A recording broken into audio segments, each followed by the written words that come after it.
I'm Luke Story. For the past 22 years, I've been relentlessly committed to my deepest passion, designing the ultimate lifestyle based on the most powerful principles of spirituality, health, psychology, and personal development.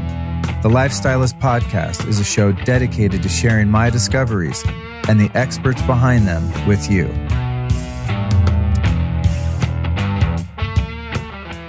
Welcome to another episode of the Lifestylist Podcast. This is a solo Q&A show number 295, and the questions you're about to hear answered by yours truly were taken from the Facebook group known as the Lifestylist Podcast Facebook group. So if you'd like to post some questions and have them answered on a future show, you know what to do. Join the group. There's about 6,000 of us in there at this point, and we'd love to have you. I'd also like to take a moment to give thanks and gratitude and praise to you listeners for bringing the show officially to 5 million downloads. I cannot believe it. And I'm so grateful to have had the opportunity to deliver almost 300 episodes of the show over the past 4 years. And to hit that number of downloads is just astonishing. And that is all because of you and your willingness to share the show with friends and family and post it on social media and help me with this mission, which is to help inspire and teach people how to build the ultimate lifestyle based on the most powerful principles of health and spirituality.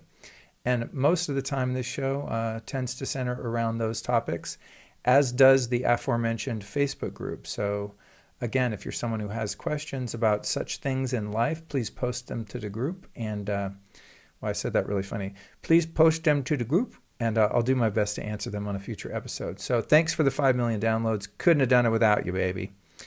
Now on to business. So we are on the verge of launching the EMF Masterclass I've been talking about for the past few weeks.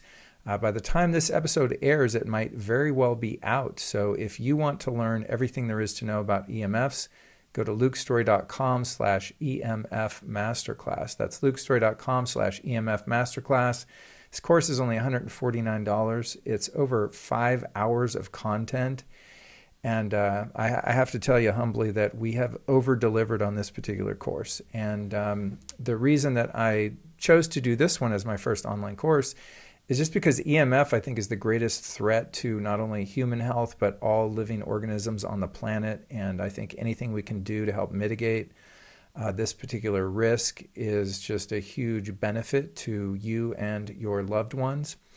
And that's why I chose to do this class. The reason it's only $149 instead of, $949, which it probably should be, is because of the issues people are having with employment and such as a result of the current lockdowns. And also because once you start to dive into the EMF issues in your life and home, you're going to find that you're probably going to have to spend a few bucks to fix it. So I didn't want to create a $1,000 class and you go through that content for 5 hours and at the end of it go, great, I just spent $1,000 and now I have to go spend a bunch of money to fix the EMF issues. So I wanted to leave some budget there for you to actually deal with it. In some cases, you might need to get shielding paint or EMF harmonizing devices or shielding curtains or protection devices for your laptops, phones, etc. You might want to hardwire your internet, so you have to buy a bunch of Ethernet cable and adapters. It's not cheap sometimes to fix the EMF in your house, depending on how bad it is. So I wanted to make this course super accessible and affordable for people so that you're able to actually then go and do something about it. And I want to say also to not be intimidated by the EMF thing. It's pretty sciencey and geeky, but if you have the right person teaching you about it, which in this case is me and my co-host of the class, Brian Hoyer, who's been on the show before, you don't really need to understand all the science. You just have to have someone come to your place and do a reading and then start working on fixing it. And you don't have to fix all of it at once. This course teaches you how to fix it piecemeal, just little by little, and also how to keep a level head about it and not to get caught in that limbic system, fear, adrenaline, cortisol, freak out place that's probably as bad for you as being exposed to EMF. So it's a non-paranoid approach to just facing the harsh reality of EMF, but just, using logic and common sense to fix it. So again, if you want to get on board with that, that's lukestory.com/EMF Masterclass. Okay, let's talk about today's episode. So all of our lovely friends in the Facebook group post some amazing questions as usual. And I find it so interesting to go into the group and observe the questions. Sometimes they go in there and type quick answers or provide links and things like that. I also have a moderator, John Bowers, who is in the group helping to answer questions because, frankly, with 6,000 people in there, it would be a full-time job for me to do so. But it's really interesting because a lot of the questions have to do with like health and biohacking. And personally, I kind of find those to be the most mundane because in my estimation and in my own personal life and experience, doing the inner work and healing childhood trauma, overcoming addiction issues, meditation, spirituality, those are the things that really give life meaning. And if you go inward and work on yourself spiritually, oftentimes physical problems that you're having magically disappear or at least are dramatically improved. So when I choose the questions from the group, sometimes I want to just avoid all of the physical health questions because, like I said, I don't think it's the most important thing. However, there are some questions in here sometimes when it comes to physical health that I think are really troubling. And if I feel like I can point someone in the right direction in terms of how to deal with that and to teach their body how to heal itself accordingly, then I'm going to answer them. So today we've got a mix of some psychology, some spirituality, and some physical health and biohacking questions. And the questions are as follows. How to deal with an abusive father? Does running water from a spring through a Berkey filter restructure that water? The difference between biodynamic farming and permaculture? How to heal ulcerated colitis without medical intervention or drugs? How to find commercially available red tape to cover the sources of blue light in your home? How to find authentic sources of Kundalini yoga classes online? How to clean your brain and restore mental function? How to prevent or deal with sun damage, wrinkles, and sunspots? How to hack a broken heart during self-isolation? Oh, that's a good one. I'll see if I can answer that. It's been a while since I've had one, but man, I'm familiar with that. How to prevent or restore male pattern baldness. I'm working on that one myself too. What to do if a vegan diet is making you dizzy and lightheaded. Very common experience based on feedback that I've gotten over the years. And then finally, how to improve eyesight naturally and stop wearing glasses or contacts. So before I jump into these questions from the Facebook group, I want to give my standard disclaimer and let you know that you are listening to a man that dropped out of high school, has no formal training, and if you seek answers to your medical conditions, I advise you to always seek professional help from a medical professional of sorts. What I'm doing here is relaying things that I've learned on my journey and hopefully inspiring you to overcome some of the issues that you're challenged by sharing the ways that I've overcome them or lessons I've learned from the almost 300 people that I've interviewed on this podcast. So although I don't always have the answer to a question, it's likely that I've interviewed someone that does, and oftentimes I go ahead and just give direct answers from someone that I know and respect that is, professionally trained or educated on such matters. So I don't want you to take the disclaimer as saying like, I don't know anything. I'm being self-deprecating by saying I didn't finish high school because it's just the truth and I'm just being funny. I do believe I have some definite value to contribute here. But I would not take this episode as bona fide medical advice. I think it has something to do with me not getting sued later if you're like, hey, you told me how to fix my hemorrhoids and I blew my butt up with a firecracker. Not my problem. So enter at your own risk. Okay. Let's go ahead and kick her off then. So James asked the question. I always leave the last names out, just in the interest of anonymity since the Lifestylist Podcast Facebook group is technically private. He says, I'm looking for advice on healing from an abusive father. And oh man, I understand this one. During my youth, I was faced with some very challenging teachers. The adults in my life, I don't want to name names, but I love my parents and have great relationships with both of them now. But let's face it, many of us come from very dysfunctional lineages. I've been doing some research on my family history, and man, whew, there's a lot of dysfunction going back multi-generations, and much of that ended up in my lap as a kid, and I've spent most of my adult life recovering from that and from the various addictions that ensued as a feeble attempt at coping with that childhood trauma, etc. So first thing I want to say to James is I love you, man, and I feel your pain. I know you're a younger guy. I've seen you in the group, and if you ever hear this, my heart goes out to you, and I know that it's challenging because when you're dependent on your parents financially and you're in a situation where there's abuse taking place and there's dysfunction or alcoholism or anything like that, it's not as easy just to say like, oh, get out of that relationship. And even when you're an adult and you're in a destructive or abusive relationship, trust me, I know how difficult it is to get out of those too, even though you might be an autonomous adult that is financially responsible for yourself.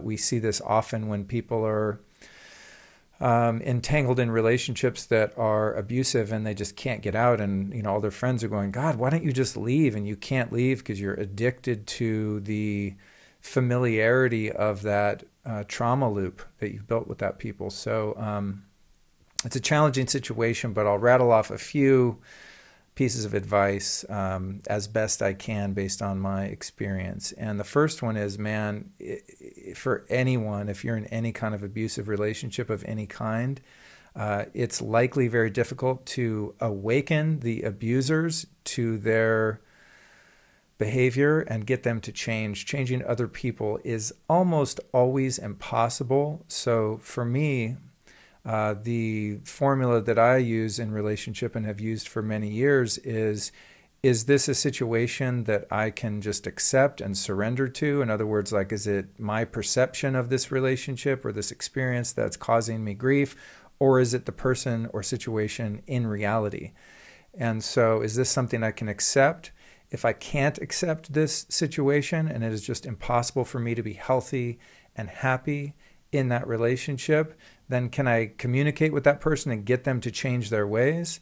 In most cases, as I said, that is unlikely, although not impossible if the person you're dealing with has some ability to be honest with themselves and has some degree of humility and compassion. And then the other option is accepting that this situation is unacceptable to me and they need to be blocked, and I'm out. Period. I'm done. Now, this is difficult to do if you're a teenager and you're dependent on your parents. I acknowledge that. But I would say to James, man, if there's a healthy, stable relative you can live with, or a friend, if you can get a job and learn how to support yourself as quickly as possible. But I just encourage anyone that's in an abusive relationship to find a way out as soon as you possibly can, because the price to pay for enduring abuse can last a lifetime, and you're going to find yourself sitting in a lot of therapy or a lot of plant medicine ceremonies undoing all the shit that's happening to you when you're younger. And take it from me, I've been doing it for years, as I said. The next one would be to attend Al-Anon meetings. Al-Anon meetings and Codependence Anonymous meetings are a fantastic way to learn how to regain your own independence and sovereignty, even in situations in which you can't leave or won't leave for whatever reason. They're a great teaching, and based on the extremely powerful and effective 12 steps, of course, that enable each person to build their own relationship with a higher power of their understanding, and to use that relationship to change the way you think and feel from the inside out. So I definitely recommend getting to Al-Anon or a CODA meeting as a means by which to deal with this. And even I would recommend, if you've endured abuse from someone, anyone would probably be served to explore 12-step meetings that are based on human relationships. And those are two of them that I'm aware of. The next one is to see a trauma or family therapist. Even if you can't get out of that house or that relationship right now, seeing a therapist that can help you proactively heal yourself on an emotional and spiritual level, even while the abuse continues to happen, would be better than doing nothing and just sitting there and becoming resentful and compounding the pain. I would also recommend listening to as many free podcasts as you can about family dynamics, trauma, codependency, addictive relationships, etc. There is so much great information out there now. There are podcasts that are just based on that particular topic. They're just all about dysfunctional families, dysfunctional relationships. And I think that there's just an incredible amount of value to be had there for free. In the not free category, there's a couple incredibly transformative experiences that I've had. One of them called the Hoffman Process. I've also done a podcast about the Hoffman Process. Both of these recommendations are, I think, between $2,000 and $5,000 for like a week-long intensive, not accessible to everyone, and certainly perhaps not a teenager who's still living at home, but something to look into in terms of undoing and healing the wounds that we often endure at the hands of our caregivers and intimate relationships. So that's the Hoffman Process. And then the other one is a program called the Living Centered Program at Onsite in Nashville. I went there years ago, actually a couple times.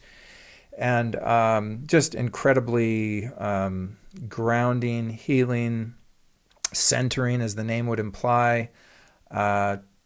Week-long intensive there where you really dig into your family dynamics and history and unpack that and do a lot of really deep shadow work to start to heal and undo that damage. And by the way, the episode on the Hoffman Process was episode 126, if you want to go back and listen to that. And I would also say, there's a list of books that I'm going to give now that are spiritual in their nature, and these are books that I've personally read or listened to over and over and over and over again. I've been doing this nonstop for over 2 decades, and I have to say, especially, the reading for sure, but especially listening to audiobooks and audio programs by spiritual teachers has been one of the most transformative practices in my life to help me reorient the way that I perceive my reality. And it's kind of self-induced voluntary brainwashing. It's just listening over and over and over again to healthy universal truths rather than station K-fuck that's usually playing through a brain like mine. Forgive my foul language there, especially for the underage folks, but there's just no other way to say it. I guess I could say KFUC or KFU, you get it. Anyway, here's the list of books, many of which you can find on audio. And these have shaped who I am as a man, just honestly, and helped me grow up and come into my own and helped me orient myself in a world that often can be scary and confusing. And having a spiritual orientation to life and its many challenges, in my estimation, is the way up and out, and also a way that we can transmute our suffering into growth and evolution, which is really the point of all suffering, is how can we turn suffering into learning here on the Earth School. First book is David Hawkins' Letting Go, and also the Ultimate David R. Hawkins Library, which is an audio program you can get on Audible. That's kind of just, the cream of the crop, David R. Hawkins teachings. He's my all-time favorite teacher. I was listening to him this morning, actually, talking about success, his version of success, which is really more inner success. The Power of Now and a New Earth by Eckhart Tolle, or Tolle, depending on who you ask. Another one, There's a Spiritual Solution to Every Problem by Wayne Dyer. Sermon on the Mount by Emmett Fox.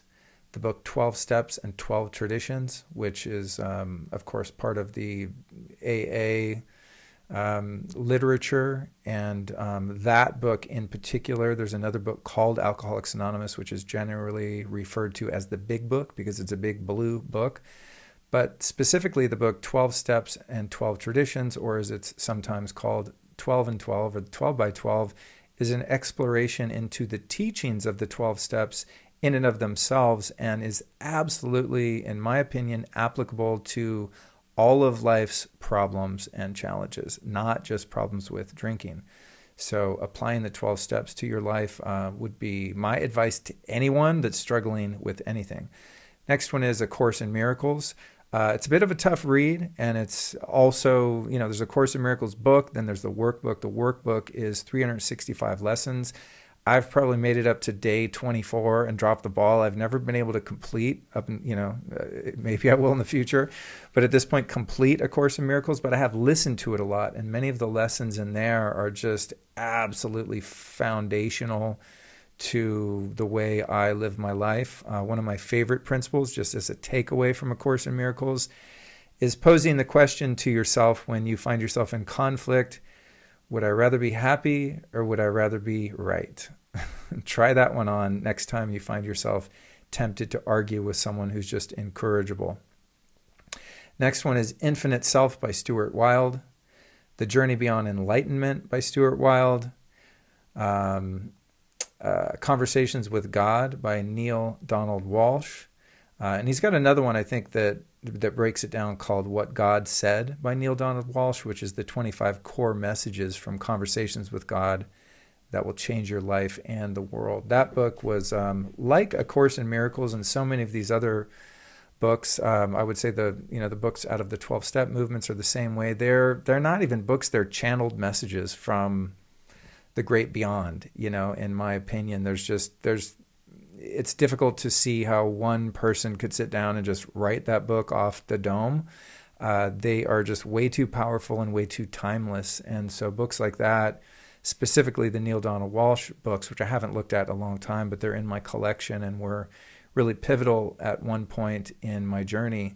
It's just obvious when you read it that it's not coming from a human's mind. It's just not. They're messages from the great beyond and from God, and are extremely healing and transformative.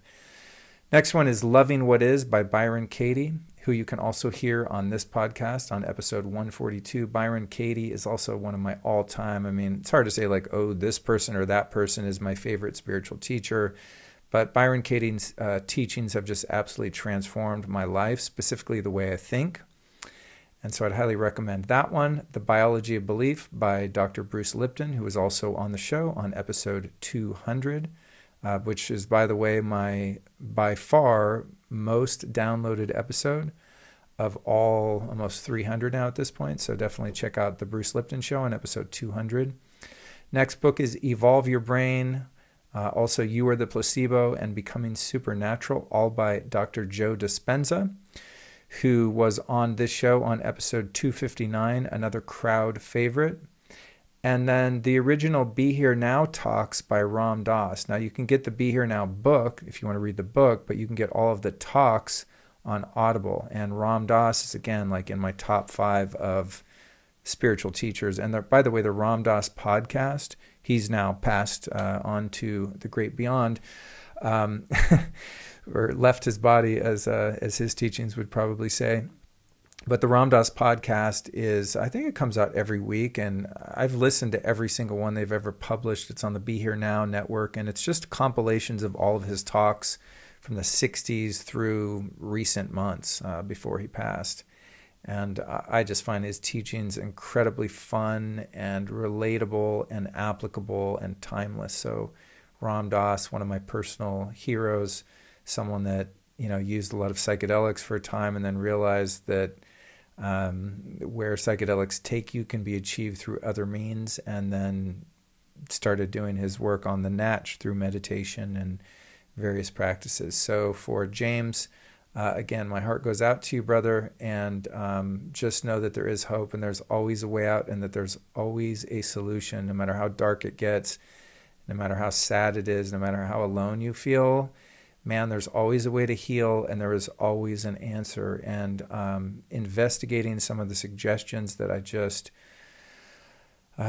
gave will definitely start to shift things for you, in my humble opinion, based on my life experience. And that question, as I said, really, kind of hit me because I relate. And I remember feeling trapped and not being able to get out of a situation that was Well, actually not a situation. I've been in a lot of situations in my life, not even as a victim though. Most of them self-induced and chosen by me out of my own stupidity or selfishness or whatever got me into that goddamn situation to begin with. Doesn't matter what the problem is, guys, the answer is always the same. To me, the answer is always in gaining a spiritual understanding and position from which you live your life. It's all about God. And if that turns you off, I don't know what to tell you. I'm finding these days I just got to stop apologizing and pussyfooting around. And by the way, that's not a sexist term. It has to do with how a cat walks around because cats are skittish. I'm going to stop pussyfooting around the God word. It just is what it is. Like you're either, willing to believe that there's something greater than yourself or you're not. And you think you're omniscient and you are the be all end all. And you know what? Maybe you are. What do I know? I just know in my own experience, the more God I have in my life and the less me there is in my life, the happier I am. And that's all the proof that I need.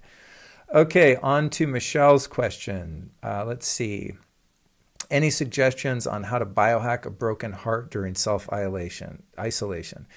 Oh man, God, similar kind of question. A few of these answers are going to, be repetitive because for matters of the heart and human suffering, again, the answer is always the same to me. It's in more spirituality, less me.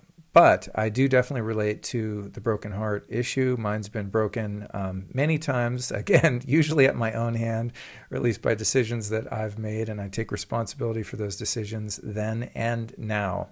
Luckily, at this moment, I'm in a beautiful and healthy relationship with the love of my life, and I think that type of broken heart is going to be a thing of the past, although it's very possible that my heart could be broken in other ways, and I'm sure it will be, and I welcome that breaking, because as one of my great teachers once told me, this lesson I will never forget, and I'll pass this on to you, Michelle, and anyone listening, a broken heart is an open heart.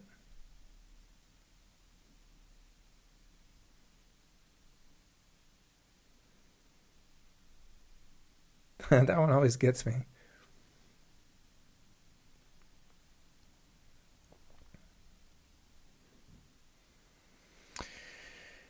The meaning of that, as I understand it, in my experience, is that when the fragile yet sometimes seemingly impermeable wall of the ego, that shell, that armor, is broken by what we call a heartbreak or emotional pain, oftentimes that is the chink in the armor that allows the sunlight of the spirit in. And that through these experiences in which we suffer emotionally, we can find the key to humility. And we can become teachable. And we can learn how to apply self-compassion and self-love and self-healing that's going to further elevate our ability to allow healthy love in from others and to express healthy love to those that we deem deserving of it. So a broken heart is an open heart, and just remember that, Michelle, as you go through this challenging time, which by now you probably found your way through, to be honest, because these questions came in weeks ago and now, this is coming out. But anyway, they're still relevant because, listen, like, who hasn't had a broken heart? And spoiler alert, if you haven't had one, your ass is going to. So, it's something to be prepared for, and frankly, something to cherish. In my experience, as painful as some of these transitions were, and especially around relationships and romantic relationships where you're learning how to become vulnerable and embracing intimacy and allowing yourself to be put in a position where you can be rejected or in some cases abused or abandoned, etc., all those childhood fears, and you're kind of going, all right, give me your best, like, let's go for this, and you're jumping off that proverbial cliff, hoping that your parachute opens and you remember where the string is, and then you don't, and it doesn't, and you crash to the bottom to your seeming demise, only to find that that was just another one of the lessons that's going to get you closer to where you want to be. And I'm personally so grateful for every broken heart I've had, and whether it's been broken by my own doing or by that of others, I'm just filled with gratitude, because that's enabled me to go deeper within myself and really stay committed to my own healing and the continued opening of my heart and mind, and hopefully the continued teachability and humility of acknowledging my frailty and how sensitive I am as a man and as a person, and that's okay. And so, Michelle, what I would recommend first off out of anything is to recontextualize the broken heart as a sensation you're experiencing in your body, or a series of sensations. We call them feelings, we call them emotions, and that no matter how bad it hurts, it will not kill you. What could kill you is bypassing those emotions, not facing them, stuffing them with food, social media, TV, sex, another bad relationship, drugs, alcohol, whatever your chosen weapon of choice is when it comes to suppressing or repressing uncomfortable sensations. Don't bypass, walk through it. The only way around it is through it. The only way to walk through a challenging situation is to embrace that pain in your chest, that pressure in your chest when your heart feels like it's going to explode behind your ribs, is to just let it do what it needs to do. That's the only way to transmute that suffering into growth, is to go right goddamn through it. And it's easy for me to say here today because, like I said, right at this moment, my heart's good, my lady's good, but we've all been through it. And, whether it's from a relationship or some other experience in life, man, being human is hard. It's hard, let's face it. This is not the easy path. And if you're someone who's on a spiritual path, whoo, man, I'm sorry. You signed up for the hardest path, because true spiritual evolution comes from facing shadow, from facing those parts of ourselves and those feelings and thoughts and sensations that are uncomfortable to experience. So don't bypass, go through it, feel it 100%. It's like, as David Hawkins says, if you're having problems with anger and you can't get past your anger issues, he says, you know why? Because you're not angry enough. Like, you got to feel it. You got to get through it. If you're sad and you can't get over being sad, you know why? Because you're not sad enough. You've got to experience the depth of that grief and that sadness and walk through it with bravery. After the bravery phase, it's also, in my opinion, really important to get love and support from friends. I know some of us are better at reaching out than others. Some of us have a really easy time saying, hey, man, I'm hurting. Would you hold me? Would you listen to me? Would you just be my friend? Can I vent?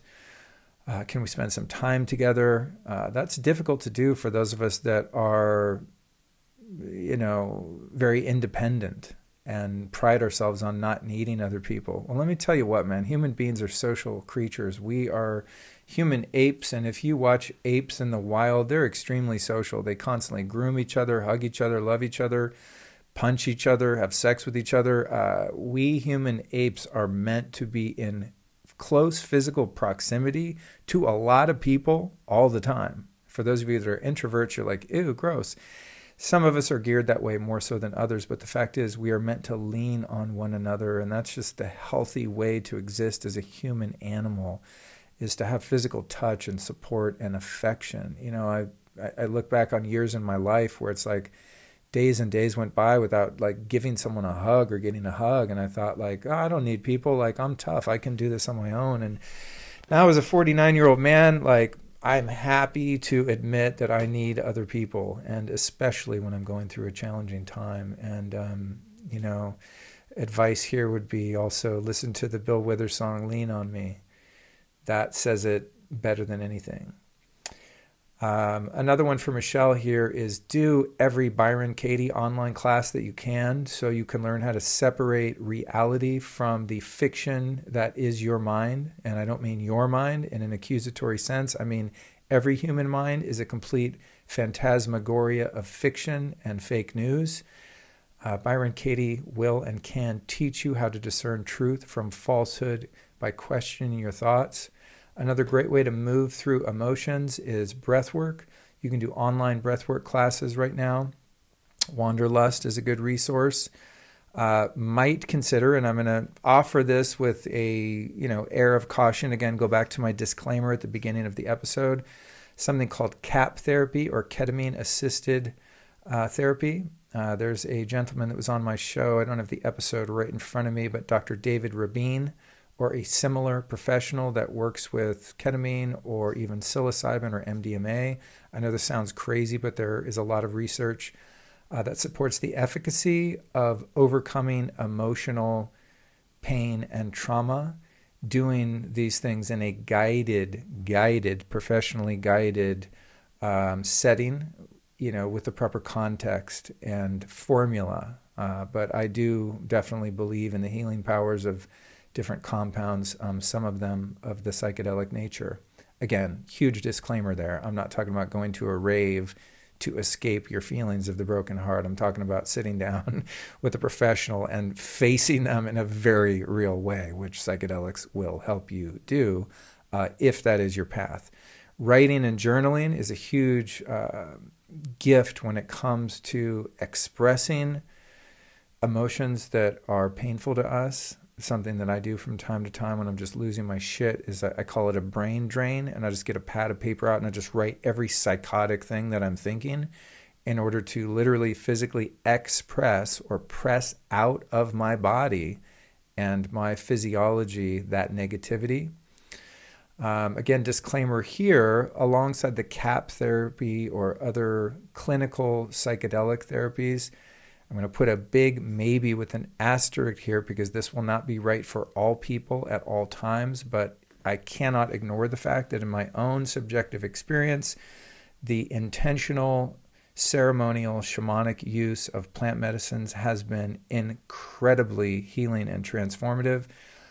I've been able to face pain that I've experienced in my life with such clarity and bravery with the assistance of guides, shaman, and medicines like peyote, psilocybin, MDMA.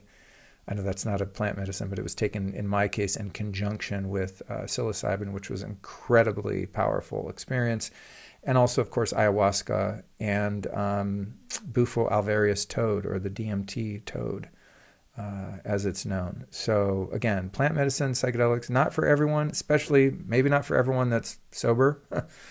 I've been safe so far. I've been quite intentional and hopefully careful about my use. But as I said, I cannot pretend like those experiences haven't completely revolutionized my life. And that's just me. That's just my journey. It took me, for those of you that have not heard, I've done episodes on peyote and ayahuasca and all this stuff. So if you look through the feed, you'll see a lot of content around those experiences. I haven't done one about the toad or psilocybin yet, but I'll get there. But I waited to go that route for 22 years. I was sober 22 years before I ever took anything mind-altering with the intention of healing and growing spiritually and having that type of experience. So for those of you that are, trying to stay off the sauce or the blow or the weed or whatever your jam was, enter at your own risk there.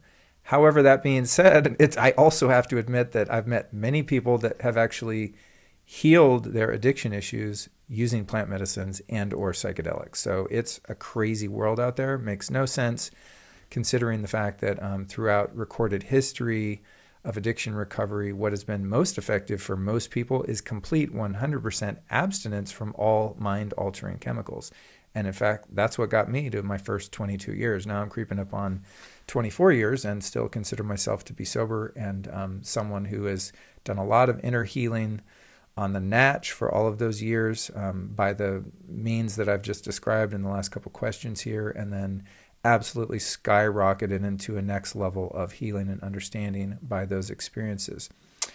And then, of course, also for Michelle here is all the books that I just mentioned, man. Like if I was in, an emotional tough spot right now, number one thing I would do is I would turn off all social media. I would not be watching any TV. I would not be watching movies. All I would be doing is listening to spiritual programs and audiobooks nonstop, 24/7. And when I mean nonstop, I mean even when I sleep. I did that for years. I would brainwash myself listening to 8 hours a night of David Hawkins just on repeat, just subconsciously, intentionally brainwashing myself with truth. Because as I said, in the teachings of Byron Katie, you learn most of the stuff that comes out of your brain is just not the truth. It's an opinion that the mind forms in an effort to protect you from harm. I'm not of the belief that the psychological framework of ego or the framework of mind or thinking is there to hurt you or there to kill you and something that you must get rid of. It's something that you must befriend and get to know in an intimate way, because those thoughts, even though they feel like they're going to kill you and often cause us to make so many ill-fated decisions, those thoughts and that thinking and that mind and that ego and the personality and all of that stuff that we consider in spiritual context to be the false self and something generally you want to get rid of, in my estimation, is something that you want to fully embrace and become aware of and learn how to love and live with. Because those thoughts and impulses and instincts are given to us by creation, by God, in order to facilitate our survival in our physical world. So, learning how to identify and question your thoughts in the way that Byron Katie does can be extremely transformative and something that I highly recommend to anyone, regardless of what it is that you happen to be going through at the moment. So, I think both of those particular questions elicit many of the same answers, and those answers sometimes are ones that are not easy to hear because they require a really high degree of bravery and courage. And that said, I can guarantee 100% that everyone listening to this is fully capable of not only facing uncomfortable emotions, feelings, and thoughts, but also learning how to overcome them through prayer, meditation, spiritual study, sitting at the feet of spiritual masters, whether it be in person, in darshan, in a yoga class, a meditation class, a breathwork class, a sound bath, or even just by your lonesome, sitting there with some headphones on, listening to someone like Ram Dass just drop truth and infusing that truth into your consciousness until it becomes resonant with who you are on a daily basis. Next question's from Jamie. This is a water question. I love the water questions because I'm like, oh, this is someone who's new to the show, because I've riffed on like water practices, maybe like the first 2 years of the podcast. I feel like all I talked about was water. But Jamie asked this great question, which I'm not demeaning. I just find it funny because, I'm like, oh man, there's a lot here. She says, if I take, well, I don't know if it's a she actually, but whoever it is, Jamie says, if I take my Berkey filter up to a stream and filter the stream water into bottles, is it structured water to begin with, and does it stay structured in the bottles? Now, this could be a 4-hour answer. So the first thing I want to say to answer this is I've basically answered every question anyone's ever had about water in my free download, which is called the Ultimate Water Guide. And you can find this comprehensive guide to drinking water, bathing water, water filters, whether I think the Kangen machine is legit, alkaline water, anything you could ever want to know about water as a health practice, which to me is fundamental to anyone wanting to live a healthy life. If you're just drinking like lightly filtered tap water, you're not doing yourself any favors, especially if you want to ascend spiritually and you are calcifying your pineal gland with fluoride, which is a whole other conversation.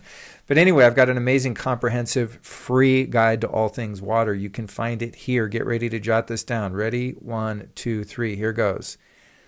lukestory.com/129. That's lukestory.com/129. Put that in your browser. lukestory.com/129. It's a free water guide. If you have a US phone, you can shoot me a text right now to the number 44222. So the number you're going to text is 44222. In the body of that text, all you have to write is the water guide. So text the water guide to the number 44222 on a US phone or on a browser. Go to lukestory.com/129. And all you do is you enter your name and email, It's a little trick there to get you on my email list. You can always unsubscribe after you get the goddamn free guide, you know what I'm saying? But you won't, because I don't send out weird emails. I only email you awesome stuff. But that explains everything I know about water, which at this point is quite a lot. I've also done a former podcast trilogy. We'll put this in the show notes. It was called The Water Wars, Part 1, 2, and 3. I did that a couple years ago. It's about 6 hours worth of content answering questions just like this. But to Jamie's question specifically, I would personally not collect water from a stream. That's just me. When I get water from nature, it's from a spring, which is different than a stream, creek, brook, river, lake, ocean, etc. A spring technically is called a spring because that is the fountainhead or the spring head where water erupts from below the surface from an aquifer and breaks the surface of the earth and is hence called a spring. And ideally, you're collecting that spring water at the source, meaning not downstream, like down the hill, 200 feet or a quarter mile or whatever. You're getting that water right as it breaches the surface, which is the true definition of a spring, hence like spring forth, right? The water springs out of the ground. That water is much less likely to be contaminated. However, from what I understand, and don't quote me on this, but I'm pretty sure that Berkey filters do filter out microbes and funk from the water that would be likely present in stream water. Now that said, personally, I wouldn't do it unless I was in an Armageddon doomsday apocalypse situation, which it looks like we might soon be in, so take note if they keep up with the scamdemic stuff. But anyway,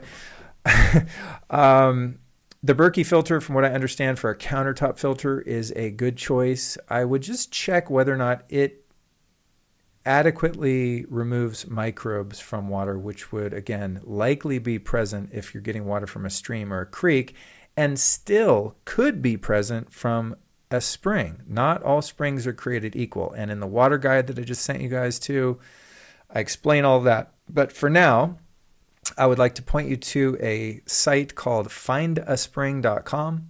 That's findaspring.com, which is an amazing resource for finding drinking springs around the world. It is user generated. There's links in there and GPS coordinates and all that stuff. Is coordinates a word? I don't think so. Coordinates? I don't know how to say that.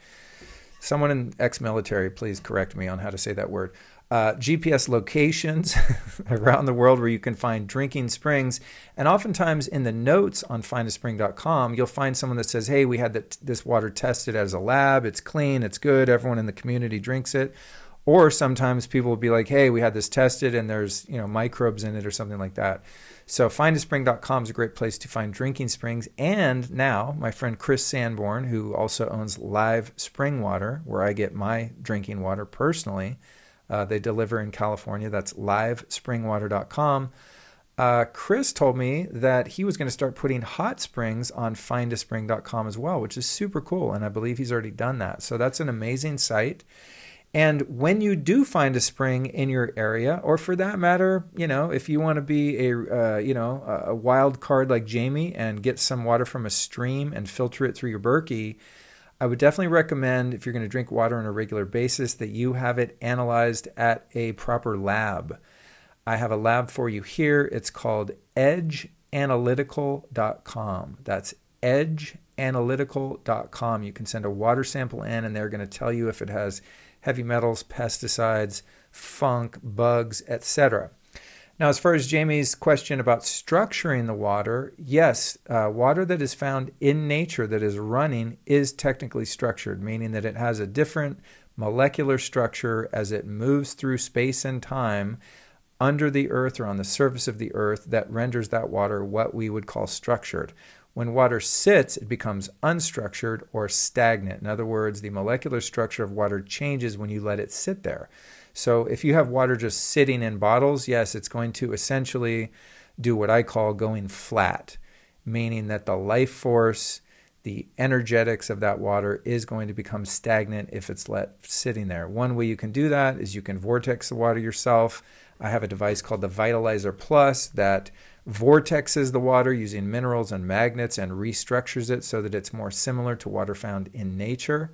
Water that travels in nature travels in a shape that could be best described as DNA. If you look at DNA, it's sort of a spiral, right? Well, that's how water moves. If you study the work of Victor Schauberger, he does a lot of research on the nature of water, how it moves, and what the best practices are in terms of getting it into your body. Because, of course, evolutionarily speaking, we are all here because our ancestors of old drank spring water. Those that drank water that was unsafe and contaminated by animal dung, etc., did not live likely to tell the tale. So spring water, in my opinion, especially water that's been tested and proven to be safe, is the best water in the world to drink.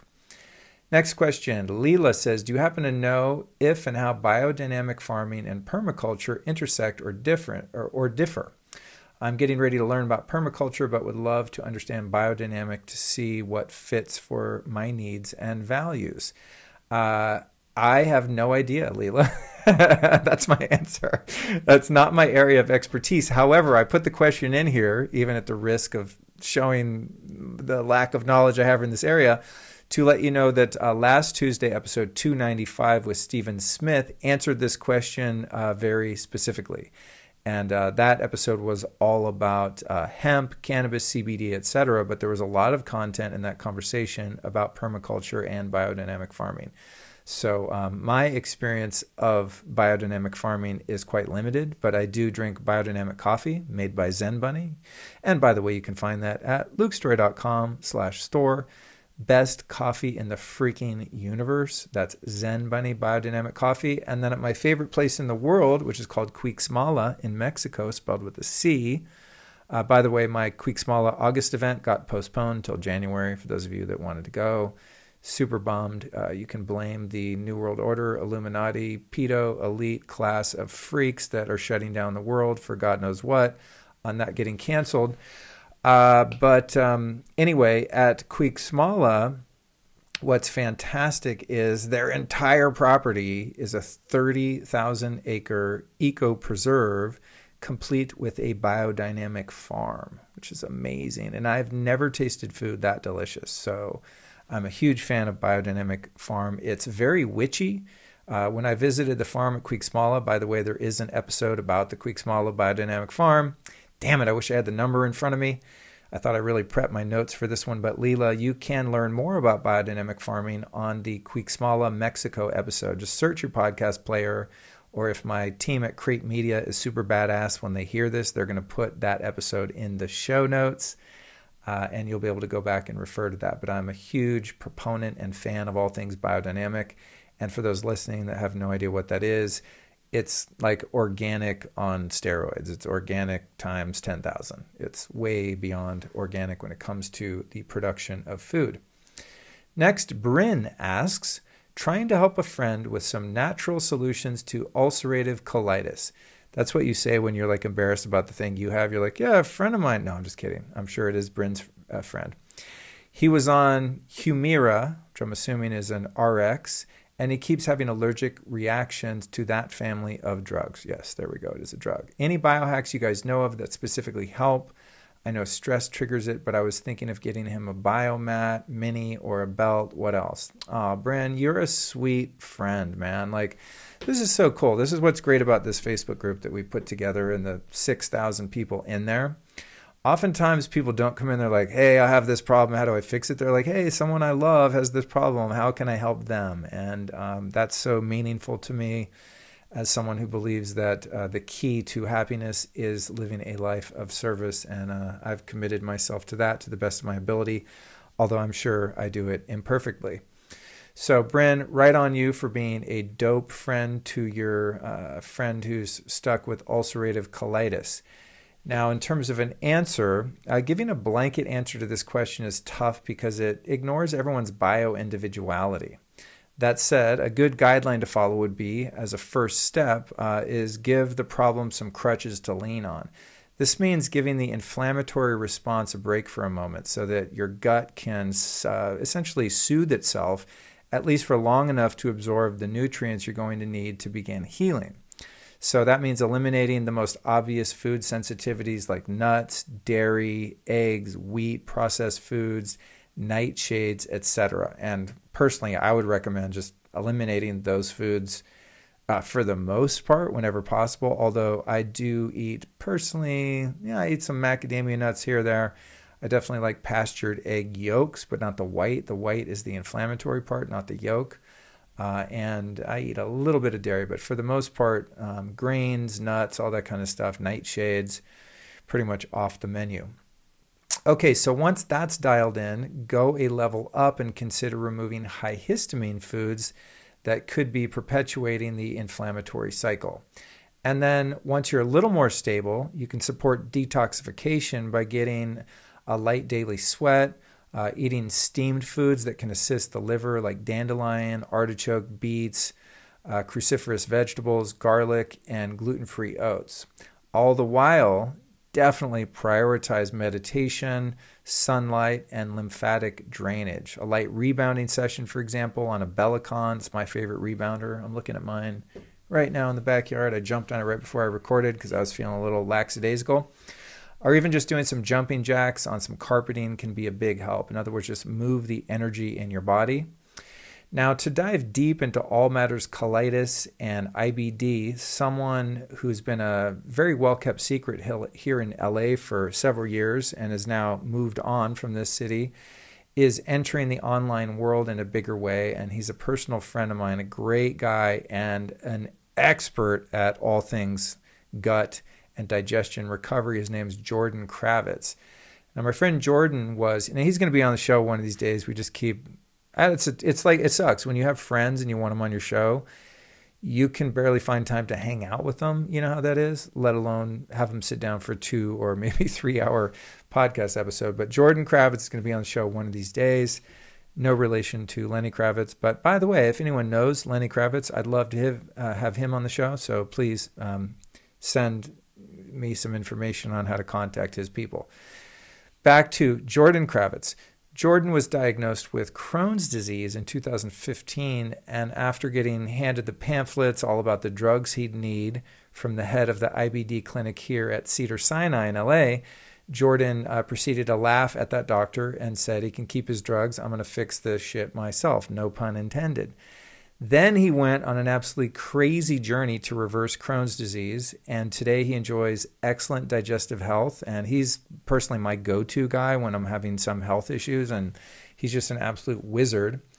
And thanks to his unique approach to healing inflammatory gut issues of all kinds, he's the guy I'd go to. So if you want to connect with him and learn more, I reached out to him with this question, and turns out he's willing to help, or at least will be soon. So if you want to do a one-on-one coaching with him, you can check out his website at jordankravitz.com. That's Kravitz. And use the contact page to get in touch with him. Or you can just email him directly. And Jordan, if you ever hear this, I'm sorry for this, but you could get a lot of emails. So be ready. Usually when I have someone on the show talking about what they do, they get inundated with requests, and I hope that's the case. You can email Jordan at jordankravitz.com. Make sure to tell him I sent you so there's some point of reference there.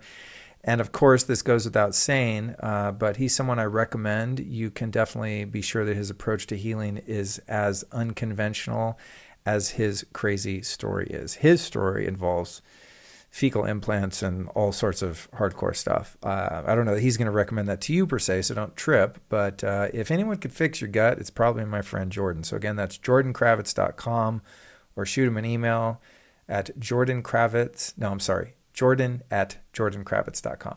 Okay. Let's see. Next question. I don't know who this one's from, but it says, Well Beans Worldwide. Does anyone have recommendations for commercially available red tape? I can't seem to find anything good on Amazon or local stores or even Luke's store. And, this person's handle, I get it, is Well Beans Worldwide.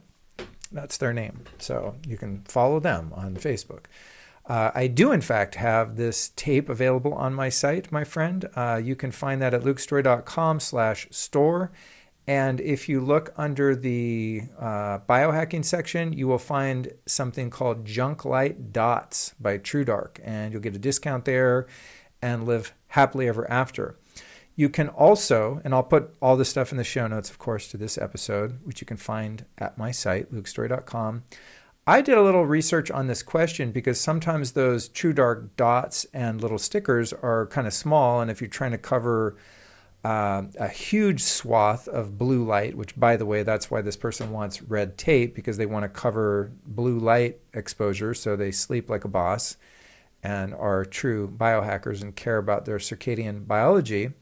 You can also find something called lithographer's tape. I think I'm pronouncing that like lithographer's tape on Amazon. And they sell this 3M lithographer's tape. Again, I'll put it in the show notes. And it's comes in rolls of like 72 yards. And I think that tape would be also really useful for applications like that because it is transparent, so you can see light through it, but it kills all the blue light. So that's a pretty cool resource. Gina asks, anyone have recommendations for authentic Kundalini yoga full classes online? Yes, I do. I would highly recommend that you go to my all-time favorite teacher, Tage, at 9treasuresyoga.com. That's 9treasuresyoga.com. She does Zoom classes every day at 9 a.m. Pacific, 7 days a week. Tage does not play. She's been teaching on that schedule for something like 20, 30 years. She is very committed, amazing woman. She's also on the podcast, and I think that was episode 12 back in the beginning if you want to hear from her. And then you can find some great Kundalini classes, of course, at ramayogainstitute.com. And when you get over to Rama Yoga Institute, you want to look for Rama TV, and you can find classes taught by Guru Jagat, who's been on the show before. And you can also find, I think, a couple of my workshops that I've done at Rama where I teach some Kundalini yoga and various exercises for healing and awakening. So those are good resources. And I think right now, when everyone's kind of stuck at home and we're under this totalitarian martial law light, doing some Kundalini yoga is a great way to clear your mind and move the energy that is stagnant in your body and spirit. So I'm all about the Kundalini yoga, breath work, kriyas, movement, all that stuff. Catherine says, I had a really clear message in my meditation just now. It was clean your brain. I hear you, sister. I get that message every morning when I wake up, and I'm like, where am I? Who am I? What am I doing here? Clean your brain. Yes. I've done a lot of work on my brain as someone who, sadly abused my brain a lot earlier in life, from childhood into adolescence, teen years, early 20s. I mean, I put a lot of crazy shit in my bloodstream, and my brain is no better for it. So over the years, one of the things I've really been working on is brain function, because I've always had the sense that I'm a relatively intelligent person, but my mind can't keep up with my intention or my innate spiritual wisdom, for lack of a better way to say it. In other words, I have ideas, concepts, thoughts that I want to convey, and I find when I go to write them or speak them, oftentimes they just don't come out in a way because there's some obtrusion there, obstruction, you could say, in brain function. So I've done a lot of work on this, and I can tell you briefly what some of the things are that have really helped me. The first one is to start doing heavy metal testing. The company Quicksilver Scientific has something called the Tri-Test, which is their patented test for heavy metals. That's going to tell you how much mercury, lead, etc. you have in your body. The Tri-Test does, I think it's blood, saliva, and urine, hence Tri-Test, 3 different bodily fluids. And then they have some great protocols to actually get rid of the heavy metals that you find. And guess what? If you live anywhere other than under a rock in the outback in, Antarctica or something, you're probably full of heavy metals. Not to be a fearmonger, it's how our environment rolls right now. They have something called the Black Box Detox at Quicksilver Scientific, which is a few $100, but I would say just if you want like a one-stop shop and you just want to bang it out and start doing the heavy lifting on getting the metals out, the Black Box is incredible. Formulated by Dr. Chris Shade, who, like everyone I talk about, has also been on the show. Dr. Chris Shade from Quicksilver Scientific, PhD, genius, just specializes in detox, is amazing. Also, there's a guy named Dr. Dan Pompa, who's also been on the show. He's an amazing expert in detox as well. So I'd look up both of their teachings and products. Another one is the systemic fungus, viruses, yeast, mold, bacteria, etc., that live inside many of us. And sometimes that is in the brain. And so I'm a huge fan of using ozone to clean the blood, to clean the brain, to clean the body of all of these pathogens and residue of pathogens. You can do ozone rectally. You can do it vaginally. You can do ozone with a stethoscope in your ears, which is what I do personally for brain cleaning. And then, of course, you can do ozone IVs, commonly called 10-pass IVs of ozone. Ozone is potentially dangerous. You want to make sure that if you are having it administered, that it is someone who is very well trained and authorized to do so. You can get ozone generators yourself, which is what I have. I have one here in the home, and I studied up on it, learned how to use it, and feel very proficient and safe when I use mine. You want to be very mindful never to breathe ozone gas. It's potentially very damaging to your lungs. It can burn your lungs. So ozone is natural, and it exists in our environment. Obviously, you've heard of the ozone layer. Ozone is what you smell on when you have a rainstorm and a thunderstorm, the lightning. When lightning electrifies oxygen, it creates ozone. That's that clean, rainy day smell.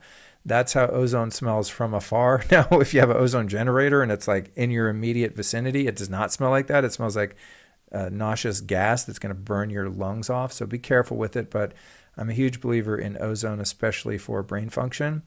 Next one is hyperbaric oxygen treatment, HBOT sessions. I did one this morning for 20 minutes in my backyard. I've got what's the company called? It's called OxyHealth, and I have these on my site.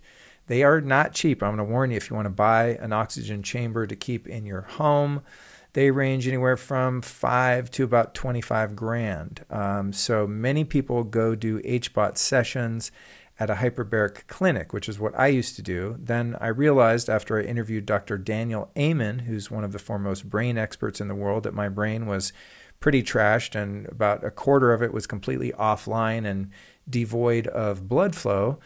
So he recommended that I just get a chamber. Before I did that, I think I dropped $20,000 on mine. I mean, it was a hardcore investment. I just paid it off. I financed it, and it's gnarly. I'm not rolling like that just to be like, cool, here's $20,000 for a thing to go in the backyard. But I care about my brain, and like Catherine, I got the message to clean your brain, Luke. So I started pricing out HBOT sessions at clinics, and they're like, on the low end, if you go to someone's house that has one, kind of mom and pop little, like on the down low, biohacker, healer, new agey type person, you're looking at, maybe $150 at the lowest. But if you go to a legit clinic, you're looking like $250, $300 pop. And Dr. Amen said that he recommended I do 100 sessions in a row. So I did a little simple math on that and was like, well, shit, I should just buy my own chamber. And I have to say, man, out of all the things I've done for my brain health, nothing has moved the needle like hyperbaric sessions. I do them, I don't know, probably 3 to 4 times a week. I use them for jet lag. I use them for all kinds of stuff. I meditate in the chamber. I do special supplement regimen, pre-chamber. I do like the transcriptions. What's it called? The methylene blue. I'll do take my C60.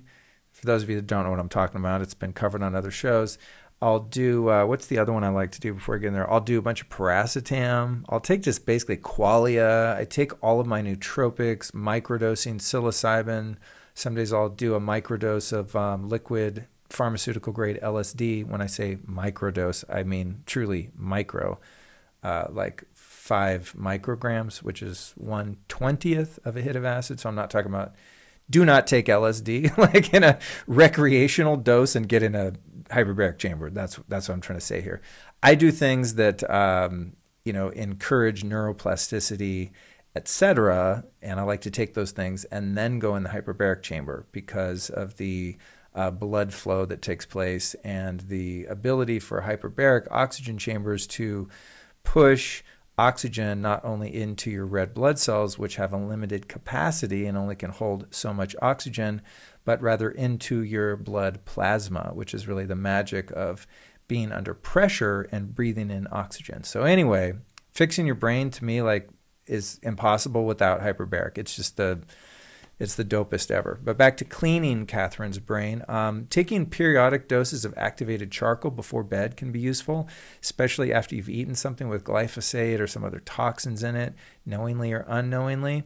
Meditation and breath work are amazing for your brain, especially breath work. If you don't want to spend a bunch of money on a hyperbaric chamber, you could get similar benefits if you really, really commit to a daily breath work practice. I mean, I'm talking about like a 20-minute to a 60-minute session where you go hardcore. There's a number of different modalities out there and teachers. You can find, as I said earlier, on wanderlust.com, they've got breathwork classes. I mean, everyone and their mom is teaching breathwork now, which is awesome. So there's no short supply of teachers that can give you a modality. Wim Hof, of course, is a great one. Holotropic breathwork. There's all kinds of different modalities. They all basically do the same thing. They are awesome for you. The next one to get your brain sorted, and this has been, I would say next to hyperbaric sessions, has been the big needle mover for me. I haven't done it in a year or so, but I did it for about a year straight, and that is something called neurofeedback. I interviewed previously on the show a neuroscientist, PhD by the name of Dr. Andrew Hill, who's a professor here at UCLA. He's also the founder of Peak Brain. That's Peak Brain, Los Angeles. They've got a couple offices here in California and in other states, I believe, but they also do remote treatments where you can buy or maybe even borrow the laptop that does the neurofeedback, and then they work on your brain. Neurofeedback is absolutely incredible for treating all sorts of things like ADD, ADHD, PTSD. All issues of brain can be helped by neurofeedback. Absolutely backed by science and incredible. Like hyperbaric sessions, not cheap, but if you, I don't know, start a GoFundMe for people or, find a way to make some extra cash. Of course, the things like breath work and ice baths and sun gazing, most of the things that I think are most powerful are actually free and involve nature. They just require more discipline, whereas going to do neurofeedback sessions or doing HBOT sessions doesn't really require anything of you other than money and like you being willing to spend that hour to 2 hours doing the actual treatment. So I get a lot of questions from people that are like, I don't have all this money to do all this biohacking. I'm like, cool, wake up every morning at 5:30, meditate, do breath work, and watch the sunrise. And they're like, no, I can't do that. What do I buy again? So, for me, it's a little bit of both. But if you got the flow going, man, I would get on the hyperbaric and neurofeedback. Give yourself 6 months of both of those. You will have a new brain. All right, next one is 2 questions all about the sun. And let me see how I'm doing on time here. Okay, good. I was hoping to keep these solo shows at an hour, but honestly, the questions are just too rich. And I have so much experience from interviewing all these amazing people and just being into this stuff for so long that sometimes it takes a bit longer. But we're going to keep going. These 2 questions are pertinent to the season that we're in. We're in midsummer right now, which is my favorite time of year because I love the sun. And I'm also an advocate for sun as a healing modality. I think there's even a name for it. It's called heliotherapy, I think is what it's called. And I believe that the sun is put there for a reason and that it will cure many things that medicine can't. So the first question is, does the sun cause wrinkles, by Maria? And many would say yes, but I'm going to kind of push back on that. Then Katerina says, I've been trying to find a way to treat hyperpigmentation naturally. It's been 3 summers in a row, and I have the same melasma map on my forehead and side of my face. I only use sunscreen if I stay in the sun longer than an hour. I wear hats, but still it has started to appear on the same spot. Any advice? Okay. So in terms of the wrinkles and the sunspots, in my case in particular, it might be I'm a complete mutt, but I do have a fair amount of Italian in my lineage, so kind of have olive skin. I've never really tended to get burned, and my skin just takes sun well.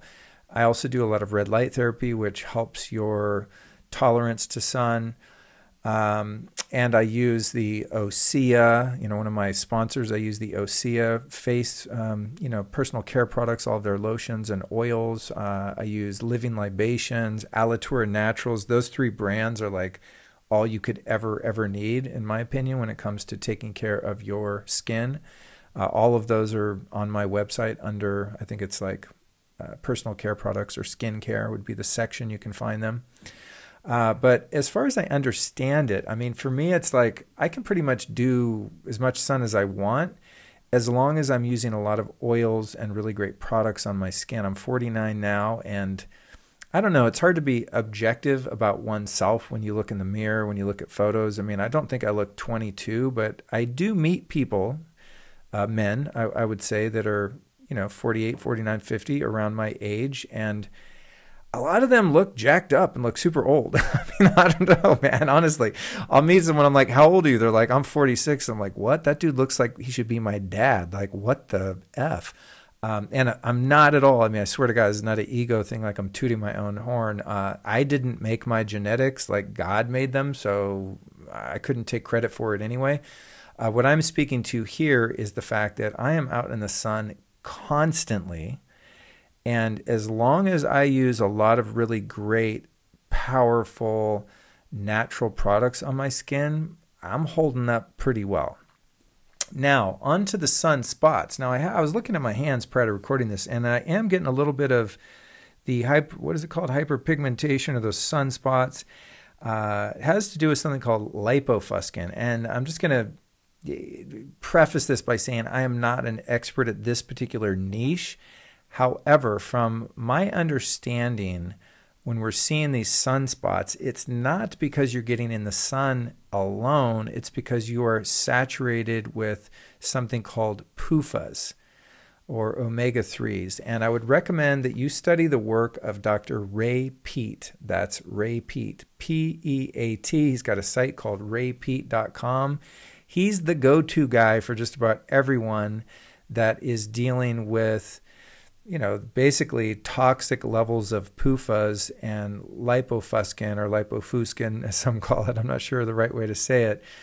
But essentially, I'm going to break it down for you right here, and then I'm going to go into a bit of Nadine Artemis's work, who's been on the show, who's the founder of Living Libations, one of the brands I just mentioned for skincare.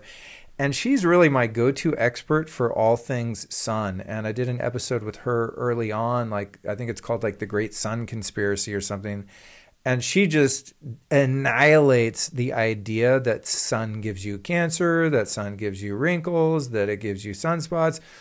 She just totally science-based approach, just completely blows all that out of the water. And where a lot of this stuff comes from is from, I think it was in the 1950s, these companies that manufacture chemicals to put on your body realized that they could scare people into buying something called sunscreen if they started to spread this fake news idea that the sun gives you cancer. Now, if you're a traditionally trained dermatologist and you just heard that, you probably just dropped your phone and was like, F this guy, this is not what I learned in school. But I'm sorry, dude, like in my opinion, what causes skin cancer is not the sun. It's actually blocking half of the UV spectrum of the sun, which is what glass, sunglasses, and sunscreen do. More on that later.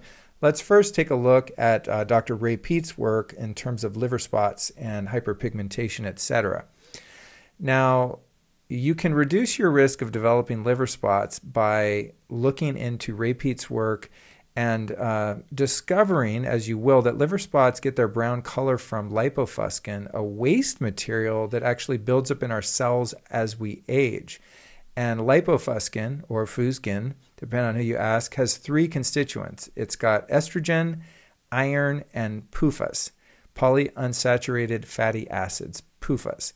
And I learned about PUFAs, really the big PUFA advocate and the repeat devotee of our generation is a guy named Matt Blackburn, who has a podcast, I think it's called MitoLife Podcast, and he's just hell-bent on teaching people how to get the iron out of their body, which I am a firm believer in. I've been doing that for 20 years, going and donating blood to get rid of excess iron, having my iron tested, etc. But he's a great resource also. He happens to be my biggest troll and thinks I'm like, I think he thinks I'm a Satan, like a devil worshiper, and that I promote drugs. So he's like, the dude trolls me, but I don't care. I'm not offended by that. He has really good information on this kind of stuff. And I learned a lot about this lipofuscin and stuff from him. So shout out to my troll. God bless you, brother. In other words, polyunsaturated fats, so these PUFAs like canola oil, soy oil, corn oil, safflower oil, all these things that are called like vegetable oils, by the way, are total shit for your body. And that includes, unfortunately, fish oil. And, you know, the fish oil thing, you guys, is something I just took it off my site. I had some what I thought was really good fish oil on there. I mean, Dr. Daniel Amen told me that, you know, I need to take fish oil, you know, freaking 10 capsules a day and do the hyperbaric. And I've been taking my fish oil to work on my brain. But then you got the repeats of the world that will tell you that fish oil is the worst thing ever and Jack Cruz hates fish. I don't know, man. The fish oil thing is very confusing. So right now, personally, I'm taking it, but I'm also taking vitamin E with it and doing some other interventions to help with the lipofuscin issue. So generally speaking, I would now at this point in my career not recommend fish oil. But anyway, these polyunsaturated fats, or PUFAs, we consume in our food, and also, by the way, most of us that don't know better rub this shit onto our skin because it's in a lot of moisturizers. And the iron that we get from eating red meat and even some green vegetables, and the estrogen our body produces naturally, the estrogen or the xenoestrogens in our different products that we use in the home, cleaning products, health products, whatever, they combine to form this brown fatty waste product that clogs up our cells, and as we age forms liver spots. So where the sun issue fits into this, the combination of these PUFAs, or the lipofuscin, and the sun, as Dr. Pete explains it, is that when we're exposed to UV light, it can cause damage to the unsaturated fatty acid molecules in our skin, producing free radicals. So what you want to do here is manage your iron intake. For many women who still menstruate, they're getting rid of excess iron through that process. Men and women who no longer menstruate would, want to get your levels checked. I'm not saying, like, again, don't follow my medical advice. This is just, I heard a friend did this and it worked. What I do personally, I guess I could say that, because we do not claim to cure anything here, right? You know, the medical jargon you have to avoid. I personally donate blood just to be a good person, AKA get rid of excess iron. I would say quarterly when I remember. It's actually on my calendar for every quarter. And it feels good to give blood to people that need it, and also to get rid of some of that excess iron that just comes from living in our environment that is so toxic with iron and oversaturated with iron. They put iron in breads and grains and food since we're a little kid. All the breakfast cereals, all that shit is iron fortified. Dude, that iron is poison for your body, folks. Also, reducing your intake of PUFAs.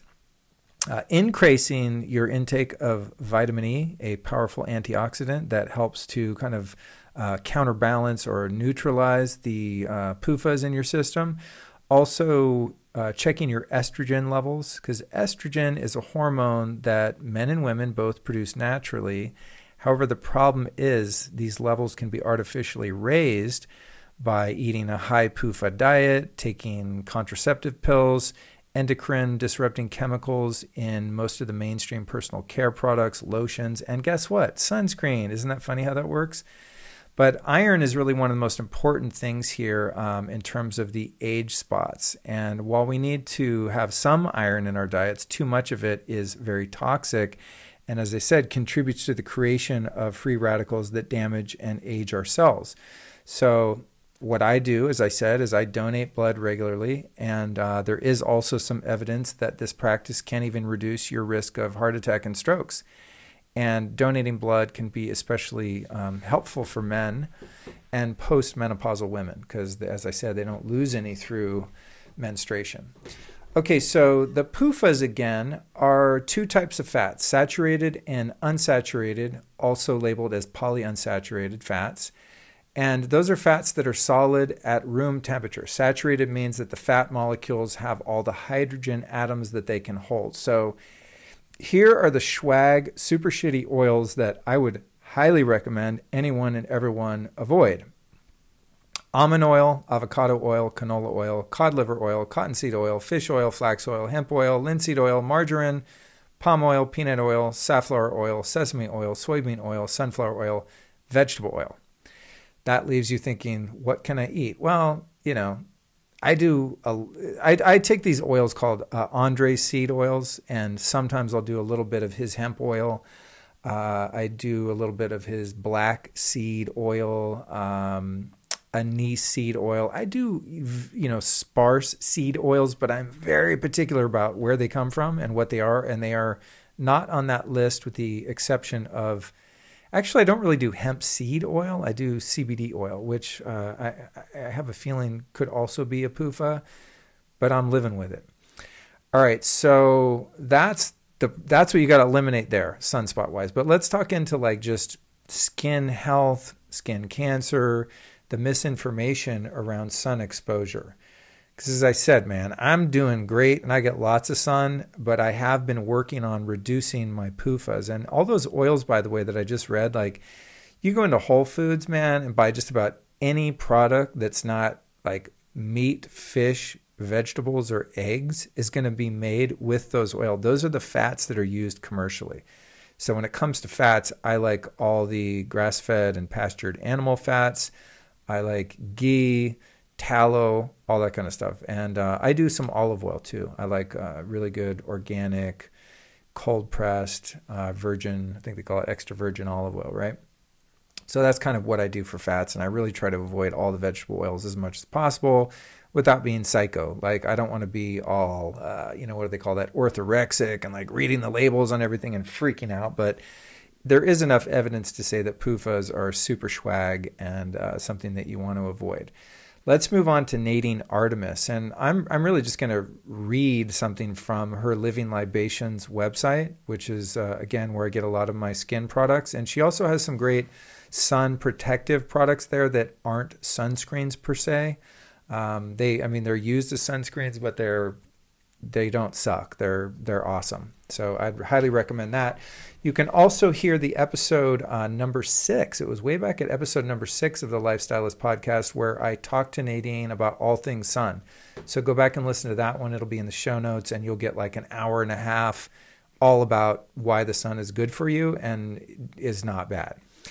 Here's the quote from my friend Nadine Artemis. I'm just going to go ahead and read this to the best of my ability. I've been talking for an hour and 27 minutes, so I'm running out of steam here, but I'll do my best to read. It's kind of a long piece, but it's going to be worth it. And I know you won't go to her goddamn site and read it probably, so I'm just going to read it to you right here, like a loving parent reading a nursery rhyme to their kid. So you're my kid for the moment. Take a little rest, lie down, listen to what I'm about to read by Nadine Artemis.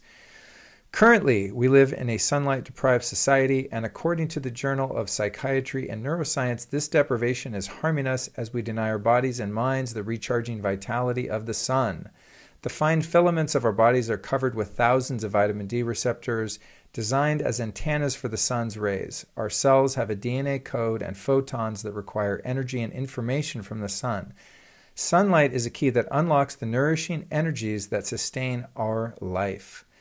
While debates around whether or not the sun is good or bad, we've forgotten our part. What do we offer these rays? It takes two to tango. The crux of our current crisis Is the sun as the culprit of skin carcinomas, mutating moles, wrinkles, and melanomas versus the sun as the giver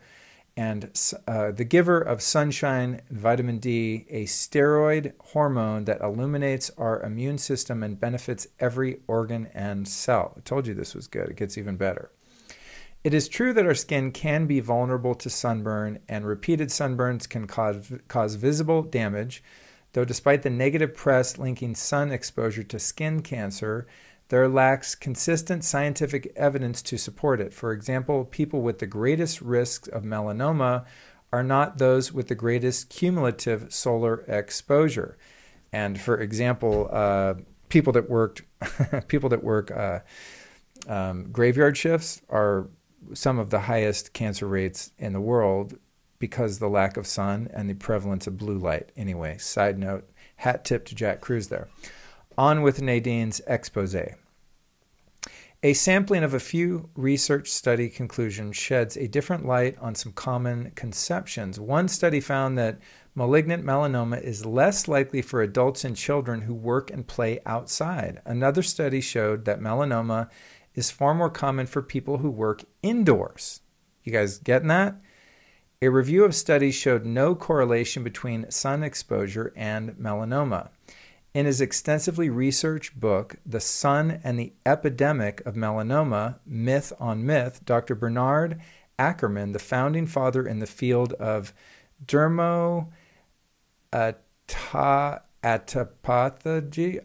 I can't read that, the study of skin diseases, substantiated that there is no proof whatsoever that sun exposure causes melanoma. He wrote, the calculations now in vogue about the incidence of melanoma will be shown to have been inaccurate woefully, and that the sun, now incriminated as the major culprit responsible for an epidemic of melanoma, will be rehabilitated from its status current of pariah, or worst enemy, to its place rightful, all things considered, namely mankind's best friend.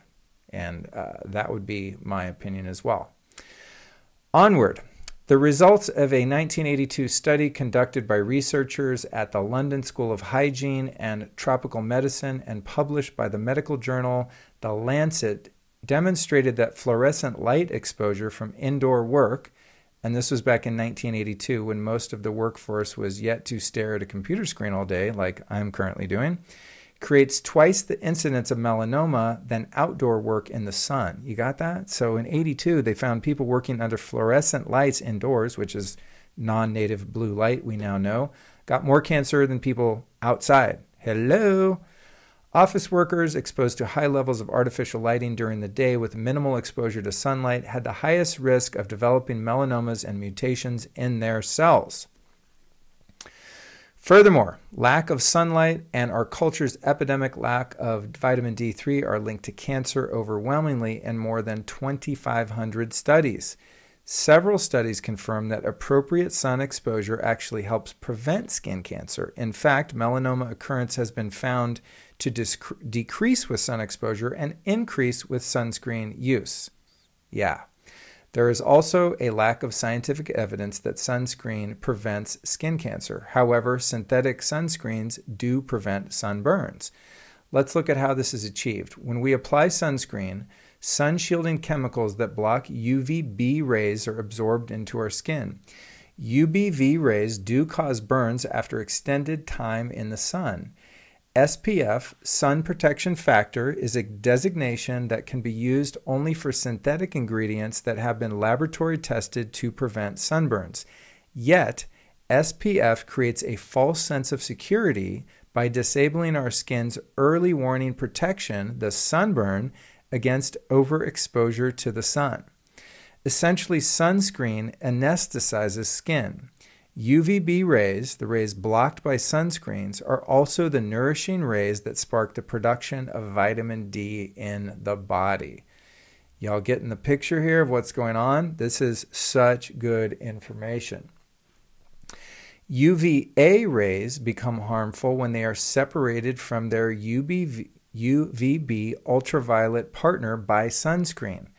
Current studies suggest that it is isolated UVA that damages DNA. So slathering on sunscreen actually inhibits the much desired vitamin D and allows the undesired penetration of isolated UVA while UVB is blocked. Receiving hours of direct sunlight through a window will also separate the UVB and overexpose skin to UVA. Many drivers, for example, have one forearm that is more freckled than the other, especially if they're eating a lot of PUFAs, I would add. With ingredients of oxybenzone, polymers of petroleum, parabens, and PABA, these chemical-laden lotions also block our skin's ability to breathe. Our skin's cellular respiration process is inhibited from inhaling oxygen and exhaling toxins and carbon dioxide. Likewise, as we soak up the sun, these chemicals bake into our bodies. Oxybenzone, an active ingredient in many sunscreens, is a powerful free radical generator that is non-carcinogenic until exposed to sunlight. Got that? Crazy, right? These carcinogens are now being recognized as agents that actually increase disease by way of their free radical generating properties. Sunscreen ingredients are also known to accumulate in our lipid layers, increasing our intake of free radicals, xenoestrogens, oxidized amino acids, and damaged DNA. Promoted as necessary to preserve skin from aging, sunscreen ingredients actually alter the innate intelligence of our cells, increase carcinoma risk, and prevent vitamin D production. Refuse to use sunscreens that restrain this vital cosmic connection and let the sun shine in, says the brilliant Nadine Artemis. She goes on to say, our bodies are designed to be exposed to the rays of the sun, and our skin contains all the necessary mechanisms to extract and produce beneficial nutrients from it. The interaction of sun on our skin is our human form of photosynthesis.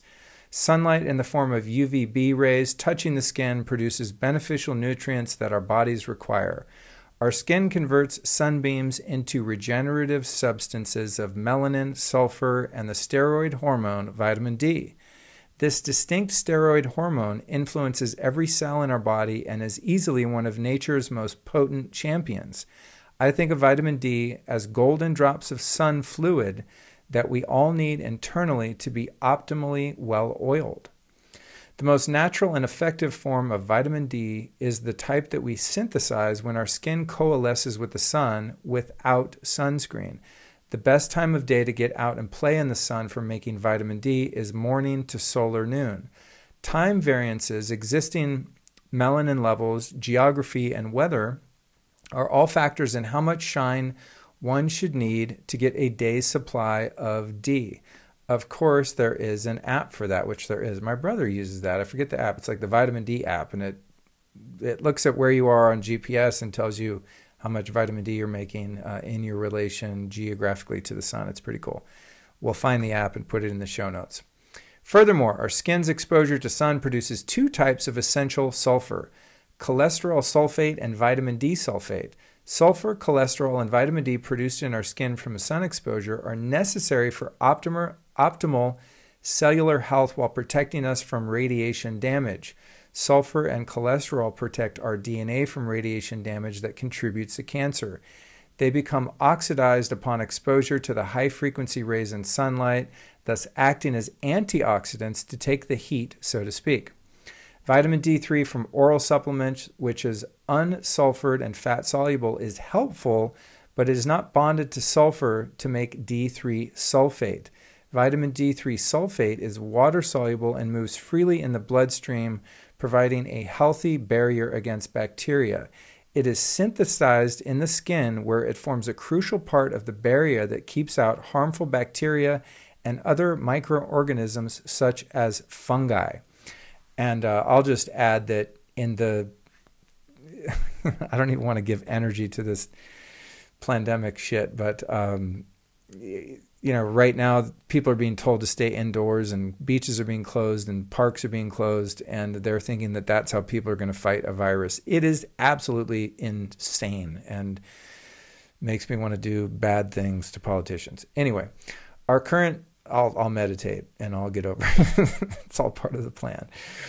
Eventually it'll come to light, no pun intended. Okay. Our current sun fear contributes to the soaring rate of vitamin D deficiency in North America. Nearly 75% of adults and teenagers are vitamin D deficient, and we have been on a 2-decade-long slide. Skin is like our solar panel, taking in the sun's energy, and a lack of sunlight disturbs normal cell growth. Research attributes health issues to low levels of D, including heart disease, osteoporosis, juvenile diabetes, multiple sclerosis, cancer, and more. Where I live in Canada, says Nadine, for about 5 months of the year, the sun is not strong enough for skin to make vitamin D.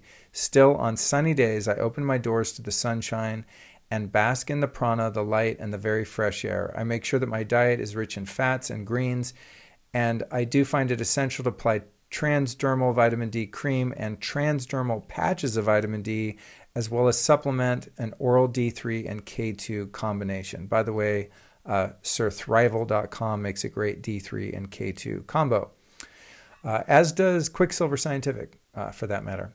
My advice is to enjoy sun-kissed skin to create an ample supply of sun-made vitamin D reserves during the sunny seasons to resource you through the winter months. Wise interaction with the sun. We're carrying on with Nadine Artemis's article here.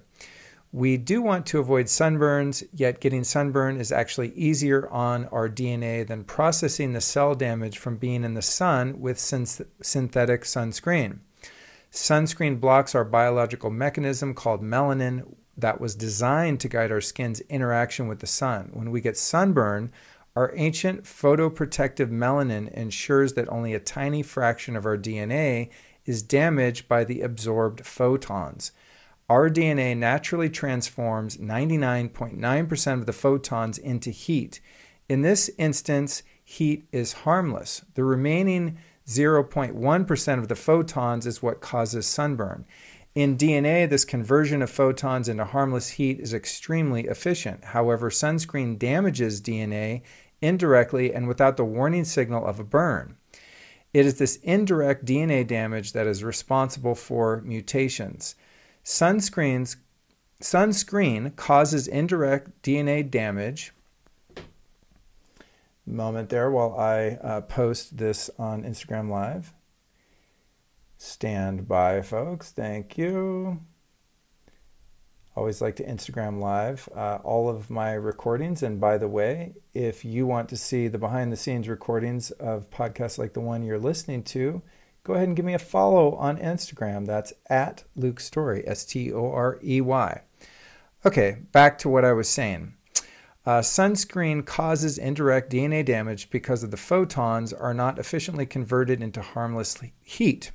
This understanding of indirect DNA damage led to new research, like the 2007 study at the University of California, San Diego, that reviewed 17 studies of sunscreen use and melanoma. The researchers concluded that there is a significant correlation between sunscreen use and skin cancer. In 1998, the Journal of the National Cancer Institute reported that children who were frequent users of sunscreens had a significantly higher chance of developing moles and freckles. Right? Isn't that crazy? Everything's upside down, guys. We live in an upside down world. So much misinformation. And I'm so happy to be able to undo some of that. But real quick, I'm going to open a window. It's getting hotter than hell in this damn studio. Okay, so where were we? Far more effective than sunscreen, protective melanin lingers on our skin and in our blood in the form of vitamin D long after the sun has set. To preserve the juiciness of sun exposure, lubricate with organic botanical oils before, during, and after sun exposure, and be sure not to soap the skin's surface, wash the skin surface, which disrupts the process of these regenerative substances. Pardon the mid-sentence burp.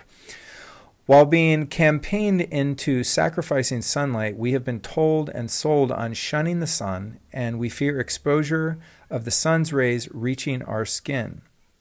Although overexposure makes our skin vulnerable to sunburn, and recurrent sunburns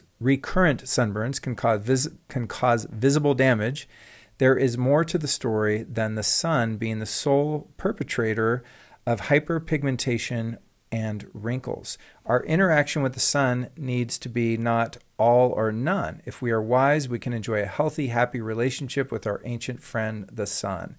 Here are the best protocols for wisely imbibing solar wavelengths. 1. Eat sun-harmonizing foods.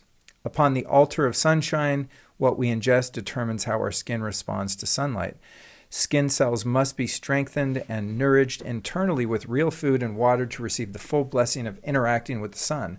Less food is needed when we are satiated with solar rays, and well-nourished skin responds better to sunlight. Sun-ripened foods is also far more nutritious. We can create an internal SPF with antioxidant-rich rainbow diet of sun-grown superfoods, superpower foods, herbs, and luscious fats brimming with nutrients, all contributing to our internal sunscreen. And I would add to that chaga, like making chaga tea is amazing, as is the supplement methylene blue. And I don't mean methylene blue, the fish cleaner off Amazon. I mean like the real deal, like from Transcriptions. Nadine goes on to say, summer is a great time to indulge in some sun right. I'm losing my ability to talk here. Wow. Okay. Note to self, have a shorter thing next time, Luke. I'm like sweating balls here and my voice is starting to run out. Brain power and voice power. I'm going to get through this though, because it's so good. Am I? Oh my God, this thing is freaking long. All right. Bear with me. Here we go. Actually, you know what? What I'm going to do is I'm going to truncate this and I'm going to put it in show notes because we got to wrap this thing up. The voice of reason has come in. So number 1, eat sun harmonizing foods. Number 2, recover your skin's integrity. This has to do with the products you use on your skin, how you wash, skin brushing, etc. I'm going to put this all in the show notes, as I said, so you can read the whole thing there. There'll be a link to Nadine's site. Sun yourself wisely is number 3. Start slowly but surely. So don't just go out and get yourself burned. Like work your way up. This is totally doable. Oh, and she lists the app here. It's called the D-Minder app. D-Minder app. And that calculates your geographic location, the cloud cover, the time of year, etc., to let you know how long you can be in the sun. Recap the SPF. And again, she's saying here, sunscreens are not your friends. You can read as to why in the show notes. One thing she cites here that's worth mentioning is that sunscreens are incredibly hazardous to the vitality of the oceans. Dude, the chemicals in sunscreens are not good to the coral reefs and all of the life that they support.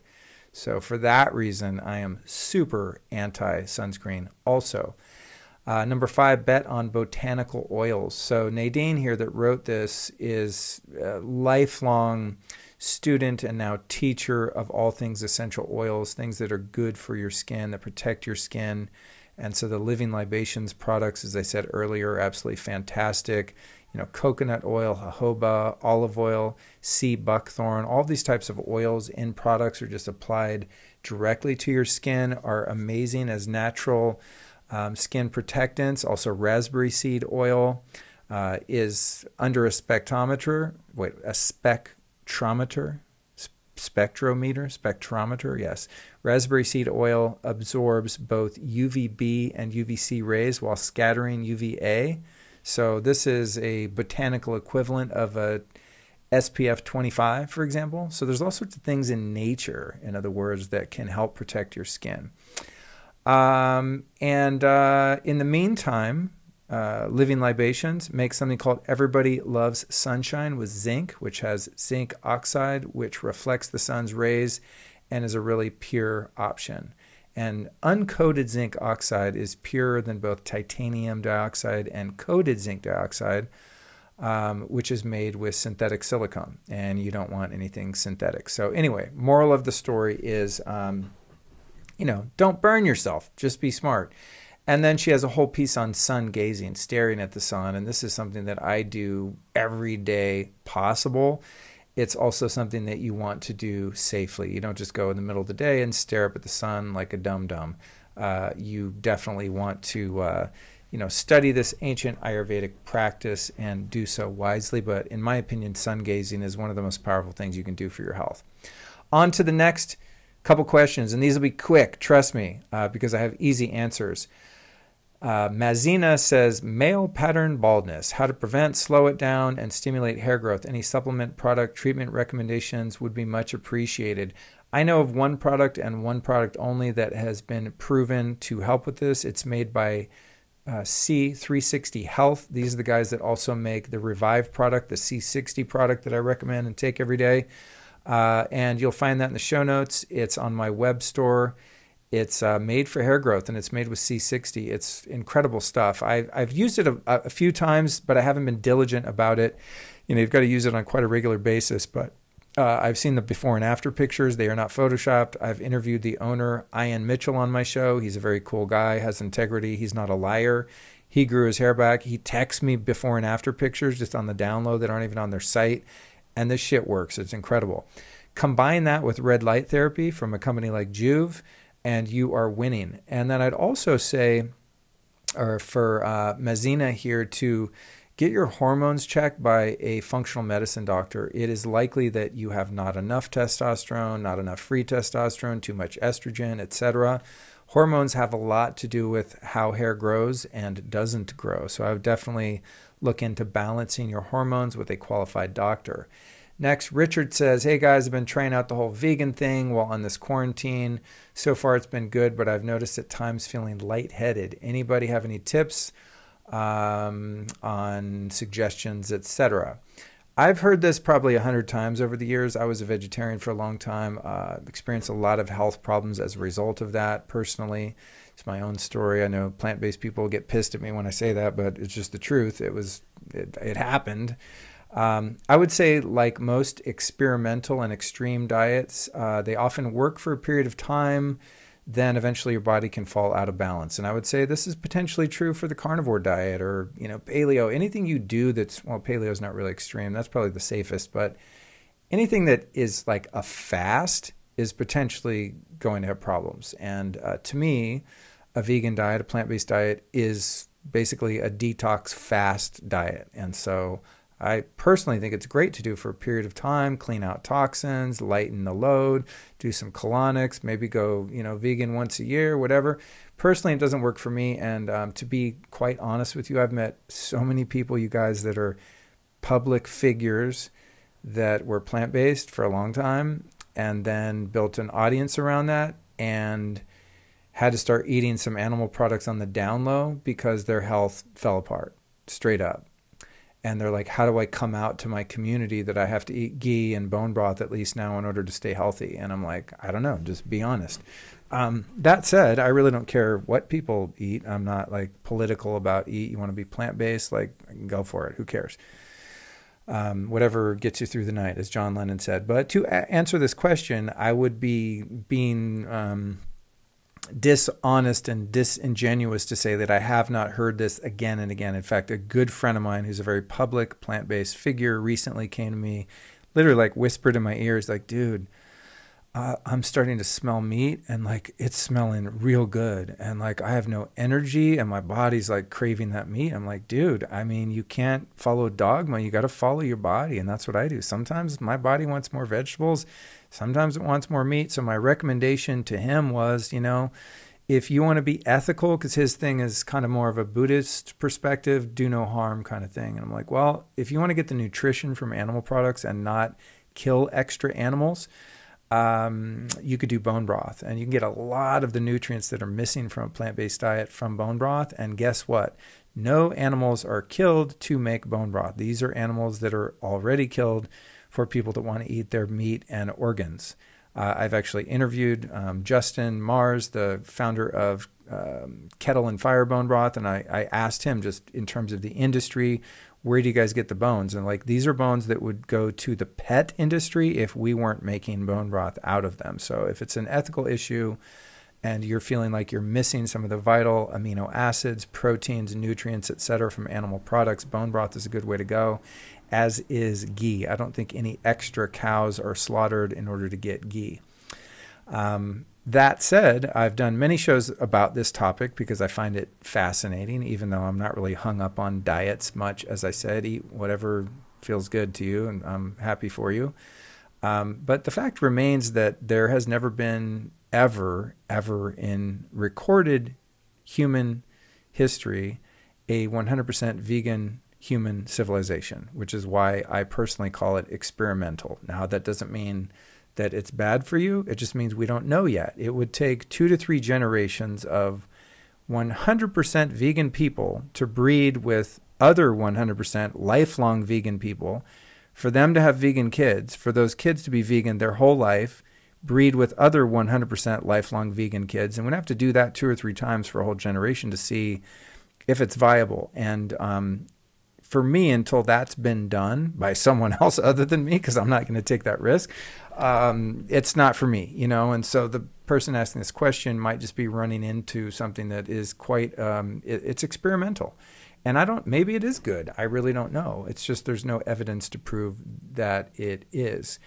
And on the note of ethics, I would say, having, been someone who spent a lot of time on farms as a kid, I grew up in rural areas. I've seen a lot of land turned over. I've been around a lot of crops. I wouldn't say I'm badass enough to have been a farmer, but I've definitely spent a lot of time on ranches where there are animals used in agriculture, animals raised for food, animals used for all sorts of different processes of farming, and also farms where a lot of vegetables are grown. And I can assure you, when you take a plot of raw land that's not been touched by human hands and you run tractors over it so you can grow a bunch of kale, tens of thousands of creatures are being killed in order to grow vegetables. So I just want to dispel the myth that if you're eating vegetables, that no suffering is taking place. And I would add to that, in fact, that who are we to say that plants aren't sentient beings and that we're not doing harm? And by eating plants, we're absolutely killing tens of thousands of microbes, fungi, bacteria, insects, caterpillars, bugs, worms, beetles, snakes, birds, baby birds, amphibians, reptiles, varmints, mice, moles, squirrels, rabbits.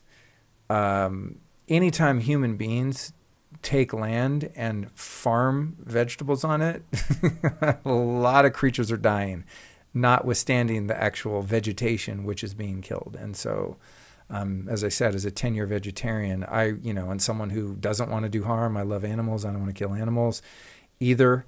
It took a lot of meditation and a lot of spiritual reconciliation to come to the understanding at which I am now, which is really being mindful about where I source my animal products. I really only eat meat from a couple places, one of them being Belcampo Farms. Reason being is I went to the farm, I met the animals, I went to the slaughterhouse, I interviewed the farmers, the ranchers, the owner. I know the whole process. It's done as humanely as possible. And I would go so far as to say that the meat that I'm eating from Belcampo, those animals live a much easier, much less painful life than any animal in the wild, in nature. If you could follow an elk or a deer or a moose in the wild for the whole span of their life, they experience terror on an ongoing, if not daily basis from predation. And when a prey animal, such as a deer, or you could say a cow if they were able to run wild, or a bison, when they do encounter death via predation, that death is infinitely more violent and torturous than a humane slaughter at a slaughterhouse such as Belcampo. So food for thought there, philosophical, ramblings perhaps at the 1 hour, 58-minute mark. But I just find this conversation fascinating. I'm going to be honest, because I've been in the scene for so long, like 20 plus years now, and been a vegetarian, tried to do carnivore, I've done paleo. I see people come in and out of these phases. But one thing that is for sure and that is consistent is that every vegan I know, except I think Jason Robel and Rich Roll, have eventually pulled the plug and are just like, I'm dying over here. I can't do this.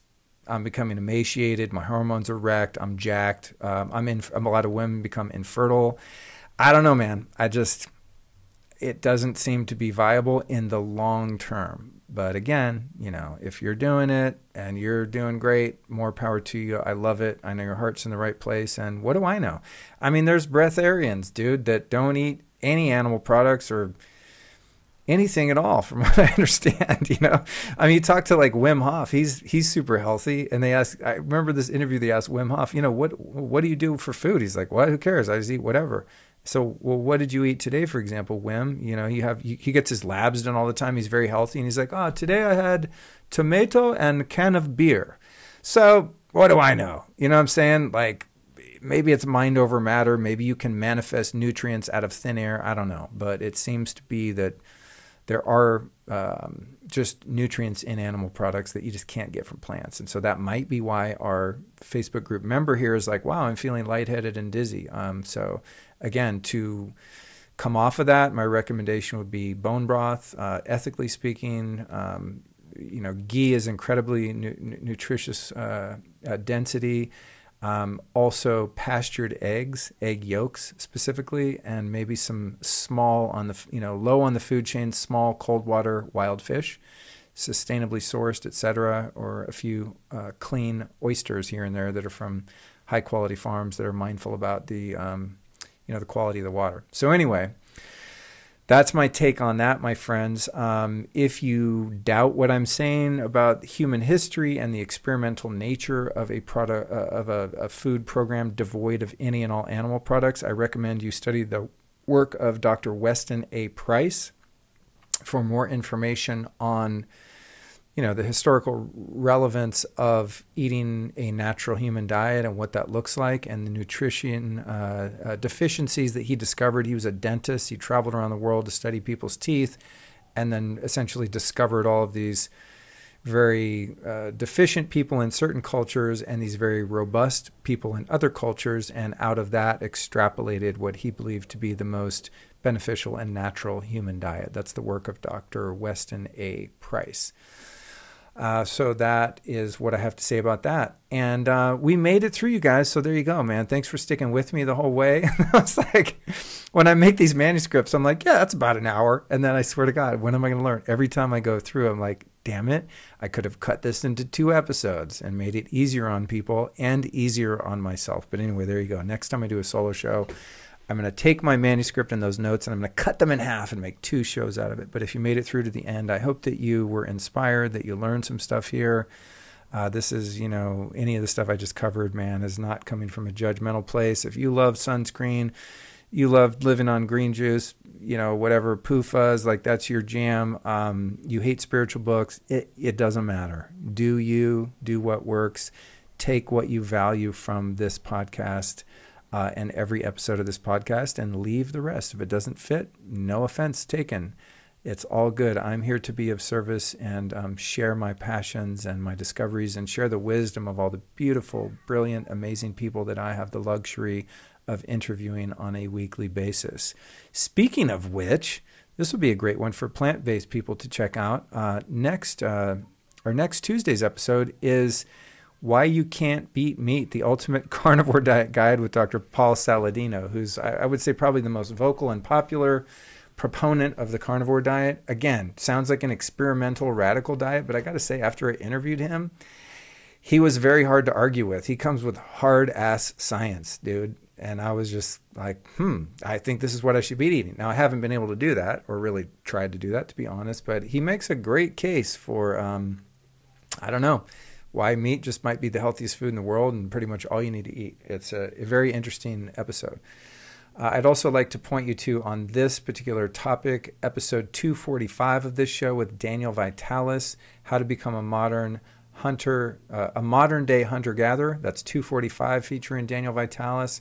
And then on Daniel's show, Rewild Yourself, which is his prior podcast before he did the one he's doing now called Wild Fed, he did an episode on Rewild Yourself. It was number 94, and it's called Why I'm Not a Vegan. And that episode freaking blew my mind. So that might be something you check out. And as far as the diet stuff goes, I'll just close in saying that to me, like, getting sun exposure, avoiding EMF, avoiding blue light, circadian biology focus wins over nutrient biology in my book any day. So eat what you want, provided you're not eating toxins, and just get in alignment with nature.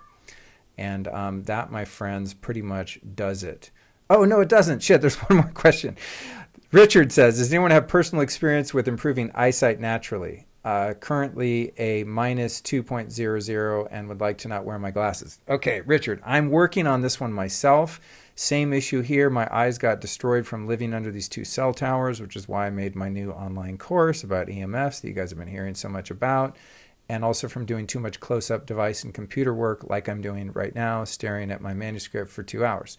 However, I truly believe you can fix it. And to that point, I've got an upcoming show with Jake Steiner called Your Eyes Aren't Broken and You Can Fix Them. I would highly recommend that you join Jake Steiner's Facebook group. It's called Ending Myopia. That's Ending Myopia, the Facebook group. There's people in there that have reversed their nearsightedness like crazy, dude. Like minus 2.00, that's nothing, Richard. People in there are basically blind and they're fixing it using his methods, and they're relatively free, if not cheap in most cases. So I'm going to fix my eyes with you, Richard. Let's figure it out.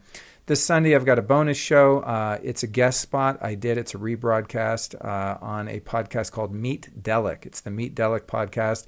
And on that show, I'm talking about psychedelics and plant medicines as they pertain to lasting addiction recovery. Very interesting conversation there, if I don't say so myself. And then let's take a moment to thank our sponsors as we come to a close. The first sponsor being lukestory.com/EMF Masterclass. I'd love for you guys to enroll. It's only $149. It's over 5 hours of content. If you're someone confused about 5G and EMF and shit, boo, I got you. I'm just straight up. You're going to get this class and be like, holy crap, this dude over-delivered in such a major way. So I'm really, really confident and excited about that. That's lukestory.com/EMF Masterclass. And then our official sponsors are Juve. I talked about red light therapy in building your solar callus and becoming more resilient when it comes to sun exposure. In addition to that, red light therapy has multitudes of other benefits. So get to Juve.com. That's JOOVV.com, Juve.com/Luke. Enter the code Luke at checkout and get some kind of free gift. I don't even know what it is. Maybe it's a hat or some shit. I'm not sure.